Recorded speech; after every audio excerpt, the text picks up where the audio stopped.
নমস্কার, আপনারা দেখছেন আপডেট বাংলা। খবরের প্রথমে দেখে নেব আজকের সংবাদ শিরোনাম। অ্যাকাউন্টে ঢুকবে 2.5 লাখ টাকা। দুর্দান্ত প্রকল্প পশ্চিমবঙ্গ সরকারের কারা পাবেন? মমতাকে বলছি আবার নন্দীগ্রামে দাঁড়ান, হঠাৎ কেন এমন বললেন শুভেন্দু? জোর ধাক্কা, আরজিকর কাণ্ডে গ্রেপ্তার এবার সেই সন্দীপকে নিয়ে বড় খবর। ঢাকা দিল্লি চরম সংঘাতের মধ্যে শুক্রবার রাজ্যে অমিত শাহ যাবেন বাংলাদেশ সীমান্তে। বাংলার বুকে হবে বাবরি মসজিদ, শিলান্যাস দিনক্ষণ ঘোষণা হুমায়ুন কবিরের। বাংলাদেশ ইস্যুতে মোদির ওপর ভরসা মমতার। পুরী ধামে নকল মানব না, দীঘা জগন্নাথ মন্দির নিয়ে মমতাকে তীব্র কটাক্ষ শুভেন্দু। জজের সামনেই আইনজীবীকে হেনস্থা, খারে চিন্ময় জামিন এগোনোর আবেদন। আসছি বিস্তারিত খবরে। রাজ্যের প্রত্যেক নাগরিক যাতে সুখের স্বাচ্ছন্দ্যে থাকে তা সুনিশ্চিত করতে সর্বদা উদ্যোগী পশ্চিমবঙ্গ সরকার। এ কারণে বিভিন্ন সময় নানান প্রকল্প চালু করা হয়েছে। এর মধ্যে বহু প্রকল্পে মাসিক ভাতা প্রদান করা হয়েছে। আজকের প্রতিবেদনে রাজ্য সরকারের এমনই একটি স্কিম নিয়ে আলোচনা করা হবে যেখানে এককালীন 2.5 লক্ষ টাকা অবধি পেতে পারেন উপভোক্তারা। আজ যে প্রকল্প নিয়ে আলোচনা করা হবে সেখানে প্রত্যেক মাসে উপভোক্তাদের অ্যাকাউন্টে টাকা দেবে সরকার। উপভোক্তার বয়স 60 বছর হয়ে গিয়ে যাওয়ার পর থেকেই ফেরত পাওয়া যাবে সেই টাকা। নির্মাণ শ্রমিকদের জন্য এই স্কিম নিয়ে আসা হয়েছে। কমপক্ষে 5 বছর এই স্কিমের সদস্য থাকলে অবসর গ্রহণের পর 1000 টাকা করে পেনশনও পাওয়া যাবে বলে খবর। সেই সঙ্গে রয়েছে আরো নানান সুবিধা। জানা যাচ্ছে রাজ্য সরকারের এই প্রকল্পে উপভোক্তাদের কোনো টাকা দিতে হবে না। সরকারের তরফ থেকে তাদের সামাজিক সুরক্ষা অ্যাকাউন্টে প্রত্যেক মাসে টাকা জমা করা হবে। এছাড়া কেউ যদি 18 বছর বয়সে এই প্রকল্পে নাম নথিভুক্ত করান তাহলে 60 বছর বয়সে তিনি 2.5 লাখ টাকা পাবেন। পরবর্তীতে সরকারের তরফ থেকে জমা করা টাকার পরিমাণ যদি বাড়ানো হয় তাহলে এই অঙ্কটাও বাড়বে। এখানেই শেষ নয়, সামাজিক সুরক্ষা যোজনার কোন উপভোক্তা অবসর গ্রহণের আগে প্রয়াত হলে মিলবে ক্ষতিপূরণ। অবসরের আগে স্বাভাবিক মৃত্যু হলে 50,000 টাকা, দুর্ঘটনাজনিত কারণে মৃত্যু 2 লক্ষ টাকা এবং দুর্ঘটনার কারণে যদি শারীরিক অক্ষমতা হয় তাহলে 50,000 টাকা থেকে 2 লক্ষ টাকা অবধি ক্ষতিপূরণ পাওয়া যাবে বলে খবর।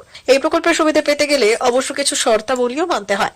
রিপোর্ট বলছে সড়ক পথ, ভবন নির্মাণ, রেল, বন্যা নিয়ন্ত্রণ, সেচ নিকাশি, টেলিফোনের টাওয়ার তৈরি এবং তার লাগানো, জল সরবরাহ ব্যবস্থা, জলের ট্যাঙ্ক ও জলাশয় তৈরি, পাইপলাইন তৈরি, মেরামতি, রক্ষণাবেক্ষণ এবং তা ভাঙা, টালি, ইট তৈরি, পাথর খাদান এবং পাথর ভাঙার কাজেও যুক্ত শ্রমিকদের নির্মাণ কর্মী হিসেবে গণ্য করা হবে এবং তারা এই প্রকল্পের নাম নথিভুক্ত করাতে পারবেন। 18 থেকে 60 বছর বয়সী যে কোনো নির্মাণ কর্মী এই প্রকল্পের সুবিধা পাওয়ার যোগ্য বলে খবর। এছাড়াও জানা যাচ্ছে রাজ্য সরকারের এই প্রকল্পের সুবিধা পাবেন চা বাগানে কাজ না করা অথচ সেখানে বসবাসকারী মানুষেরা। এদের সাধারণত নন ওয়ার্কার বলা হয়। শ্রমিক পরিবারের সদস্য অথচ সদস্য নন এমন বহু মানুষ সংসার চালাতে চা শিল্পের বাইরের অন্য পেশার সঙ্গে জড়িত। এবার তাদেরও সামাজিক সুরক্ষা যোজনার অধীনে নিয়ে আসা হয়েছে বলে খবর। এই রাজ্যের মুখ্যমন্ত্রী 2021 সালে অনেক কিছু করেও শুভেন্দু অধিকারীর কাছে পরাজিত হয়েছে নন্দীগ্রামে। আর তারপর থেকেই বিভিন্নভাবে শুভেন্দু অধিকারী এবং বিজেপি নেতা নেত্রীদের বিরুদ্ধে কেস দিয়ে, মিথ্যে মামলা দিয়ে তাদের হেনস্থা করার চেষ্টা করেছেন বলে অভিযোগ।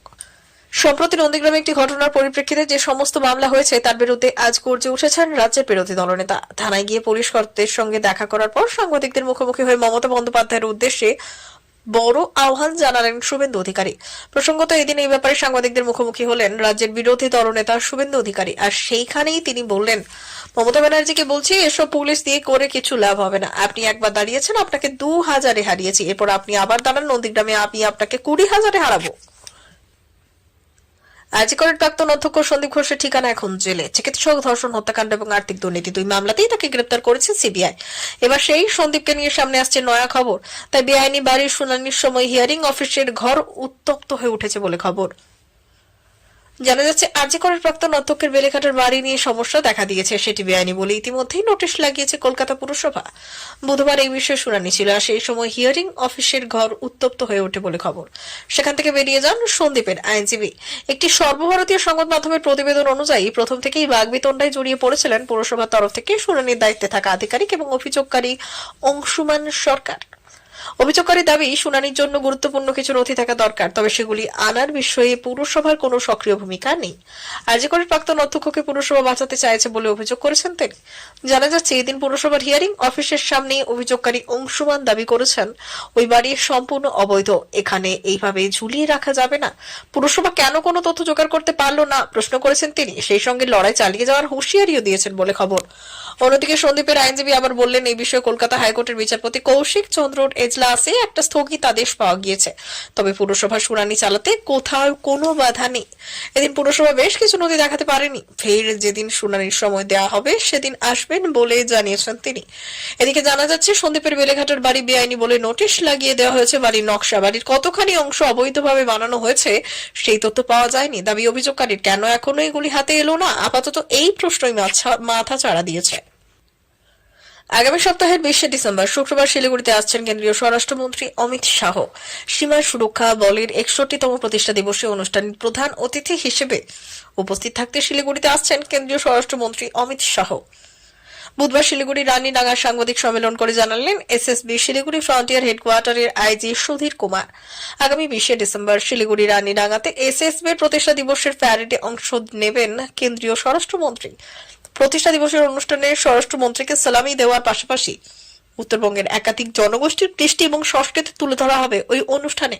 সঙ্গে টোটো উপজাতির সঙ্গীত সহ মার্শাল আর্ট প্রদর্শনী হবে বলে এদিন সাংবাদিক সম্মেলনে জানান SSB Siliguri frontier headquarter IG. সুরক্ষা বল সীমান্তে তাদের বিভিন্ন রণকৌশল যেমন প্রদর্শন করবেন, তেমনি কুচকাওয়াজ অনুষ্ঠান হবে। বাংলাদেশ শুরুতে সীমান্ত বাড়ানো হয়েছে কড়া নজরদারি। প্রতি মুহূর্তে বাংলাদেশের মোল্লা ইউনূস সরকার নানা ধরনের চক্রান্ত করছে ভারতের বিরুদ্ধে। উত্তর পূর্ব সীমান্তে সেনাবাহিনীর সাজোয়া গাড়ি নিয়ে সমস্ত রকম প্রস্তুতি শুরু করে দিয়েছে। এই পরিস্থিতিতে সীমান্ত সুরক্ষা বলের 61তম প্রতিষ্ঠা দিবসের বঙ্গের মাটিতে পা রাখবেন অমিত শাহ। অশান্ত বাংলাদেশ ইস্যুতে যখন তপ্ত বঙ্গের মাটি, সেই সময় কেন্দ্রীয় স্বরাষ্ট্রমন্ত্রী শিলিগুড়ি সীমান্তে আগমন যথেষ্ট গুরুত্বপূর্ণ বলে মনে করছে ওয়াকিবুল মহল। আগামী সপ্তাহের 20 ডিসেম্বর শুক্রবার শিলিগুড়িতে আসছেন কেন্দ্রীয় স্বরাষ্ট্রমন্ত্রী অমিত শাহ। সীমা সুরক্ষা বলের 61তম প্রতিষ্ঠা দিবসে অনুষ্ঠানে প্রধান অতিথি হিসেবে উপস্থিত থাকতে শিলিগুড়িতে আসছেন কেন্দ্রীয় স্বরাষ্ট্রমন্ত্রী অমিত শাহ। একেতেই বাংলাদেশ তৈরি হয়েছে অস্থির পরিস্থিতি, তার উপরে আবার বঙ্গের শাসক দলের নেতাদের মধ্যে দেখা গিয়েছে বিবাদ। এই আবহে খোদ মুখ্যমন্ত্রী মমতা বন্দ্যোপাধ্যায় দলের নেতাদের নিষেধ করেছিলেন মুখ খুলতে, কিন্তু তৃণমূল সুপ্রিমোর সেই নিষেধাজ্ঞাকে কার্যত বুড়ো আঙুল দেখিয়ে ফের তোপ দাগলেন ভরতপুরের তৃণমূল বিধায়ক হুমায়ুন কবির। বিধানসভায় দাঁড়িয়ে মুখ্যমন্ত্রী মমতা বন্দ্যোপাধ্যায় যেদিন বাংলাদেশ সম্পর্কিত কোনো বিষয় নিয়ে প্ররোচনা দিতে নিষেধ করেছেন, ঠিক সেদিনই বিধানসভার গেটের বাইরে বেরোতে না বেরোতেই সাংবাদিকদের মুখোমুখি হয়ে ফের বিস্ফোরক মন্তব্য করলেন ভরতপুরের বিতর্কিত তৃণমূল বিধায়ক হুমায়ুন কবির। এদিন তিনি সাংবাদিকদের মুখোমুখি হয়ে ঘোষণা করে দিলেন, মুর্শিদাবাদের বেলডাঙ্গায় নতুন একটি বাবরি মসজিদ তৈরি হতে চলেছে। এছাড়াও হুমায়ুনের দাবি, পরের বছর অর্থাৎ 6 ডিসেম্বর এই মসজিদের ভিত্তিপ্রস্তর স্থাপন করা হবে। নতুন এই মসজিদের পূর্ণাঙ্গ রূপ দিতে 3 থেকে 5 বছর লাগতে পারে। সম্প্রতি এক ধর্মীয় জলসা থেকে প্রথম এই ঘোষণা করেছিলেন হুমায়ুন। এদিন তার ব্যাপারে ব্যাখ্যা দিলেন। এছাড়াও এদিন তিনি দাবি করেছিলেন যে অযোধ্যায় যে বাবরি মসজিদ ছিল তার থেকেও বড় মসজিদ হবে মুর্শিদাবাদে। তবে কোনো রাজনৈতিক দলের নেতা হিসেবে নয়, একজন ইসলাম ধর্মাবলম্বী হিসেবে তিনি এই সিদ্ধান্তের কথা জানিয়েছেন। বেলডাঙ্গায় বাবরি মসজিদ নির্মাণ প্রসঙ্গে হুমায়ুন কবির বলেছেন যে যেখানে বাবরি মসজিদ তৈরি হবে সেখানে 80% মুসলিমের বাস।